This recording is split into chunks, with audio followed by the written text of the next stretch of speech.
Un si beau rêve parti en fumée. Oh, salut tout le monde.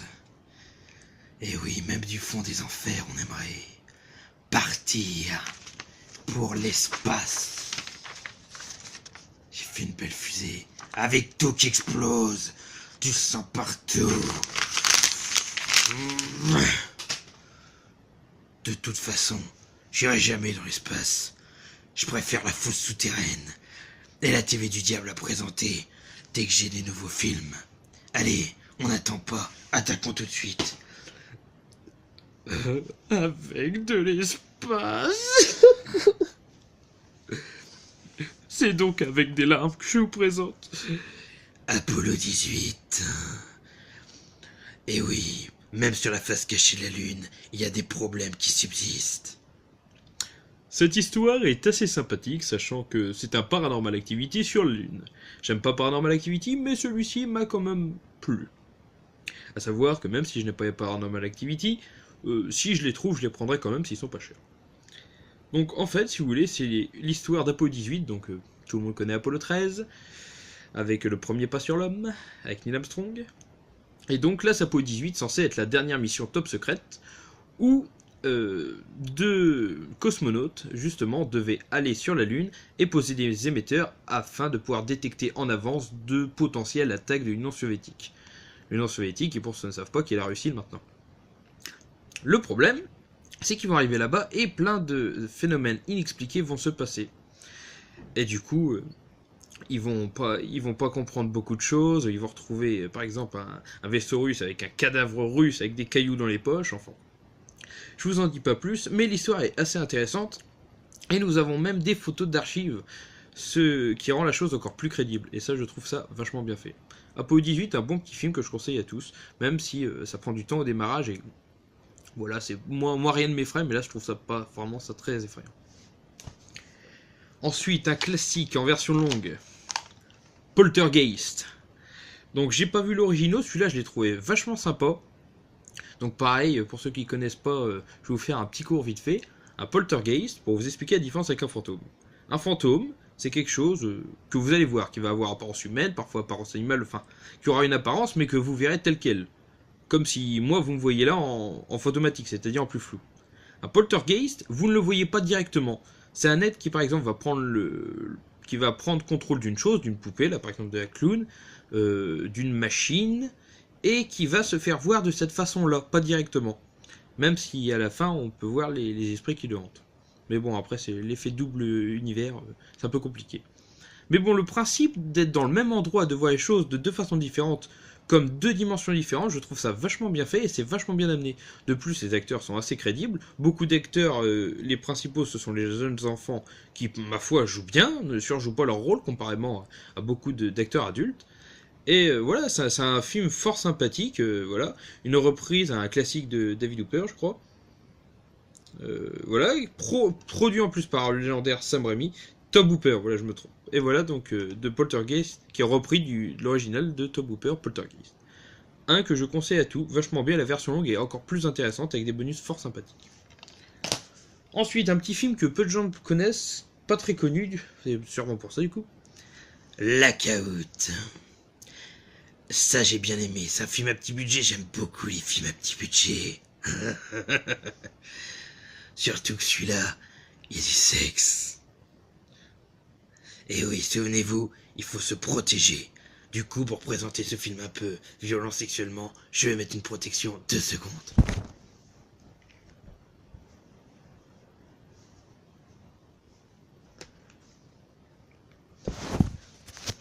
Je vais risquer moins de choses comme ça.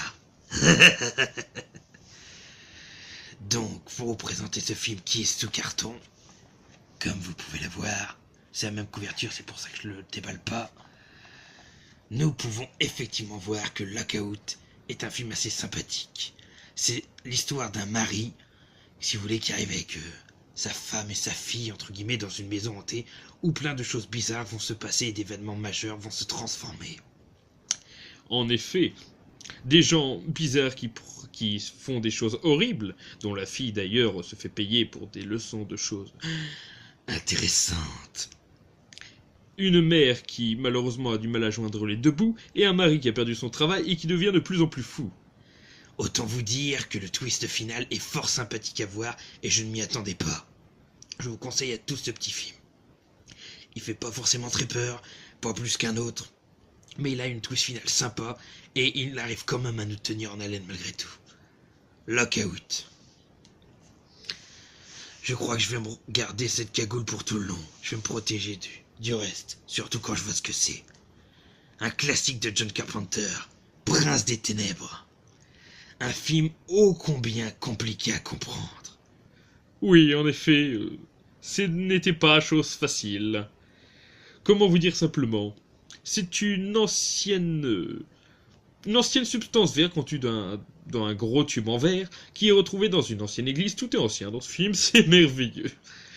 Et donc découvert par l'acteur, que je n'ai plus en tête son nom, qui joue, si vous voyez, le docteur dans les premiers Halloween. Un chauve barbu qui joue très bien son rôle d'ailleurs.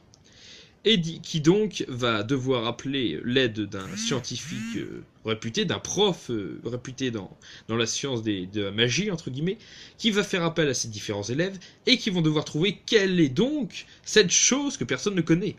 Et en fait, c'est Satan lui-même qui a été transformé par son père, et oui, Satan a un père, j'ai un double maître, qui malheureusement va prendre peu à peu le corps des étudiants et les tuer un par un.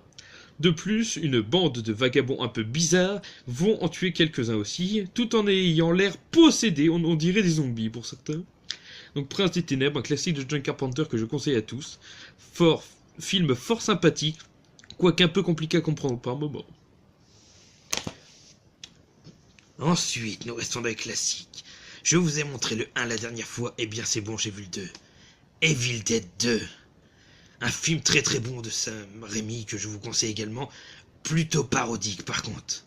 C'est là, rien qu'au début, vous voyez un corps décapité, le corps arrive avec une tronçonneuse à se tronçonner lui-même, à courir comme un con sans rien pouvoir faire, enfin c'est bien plus parodique que le premier, pourtant le premier était déjà assez comique. Mais ça reste un film d'horreur fort sympathique à voir, j'espère réussir à trouver le 3 un jour. Bientôt si possible. De toute façon, il y a un vide-grenier le 29, donc si je ramène des DVD, je vous les mettrai sur le vide-grenier de l'Angoisse 3. Enfin voilà, un film fort sympathique que je conseille à tous par le magnifique Sam Raimi qui fait toujours des films aussi bons. Si je me trompe, je connais un Tom Ciné BD qui sera là pour me contrecarrer et me contredire, je le sens bien d'avance. Enfin voilà, Evil Dead 2, je le conseille à tous également. Et je terminerai par une trilogie, mais dont j'ai les deux derniers, non pas le premier. Les Réanimateurs. Réanimateur 2 qui était le plus contesté pour moi de tous. J'ai pas vu l'un donc je peux pas me faire une idée. Mais le principe est sympa pour ceux qui ne connaissent pas. Cet acteur, donc qui incarne un docteur un peu dérangé, essaye de réanimer les êtres humains. Mais il les réanime de façon un peu bizarre. Je sais pas si vous voyez, il réanime un œil avec 3 doigts. Et il en fait une créature.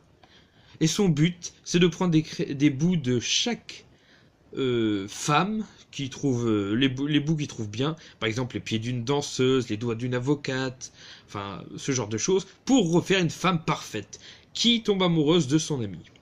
Et je peux vous dire que l'histoire est complètement barrée, entre créatures bizarres et choses incompréhensibles quand vous n'avez pas vu le premier volet, je suppose en plus.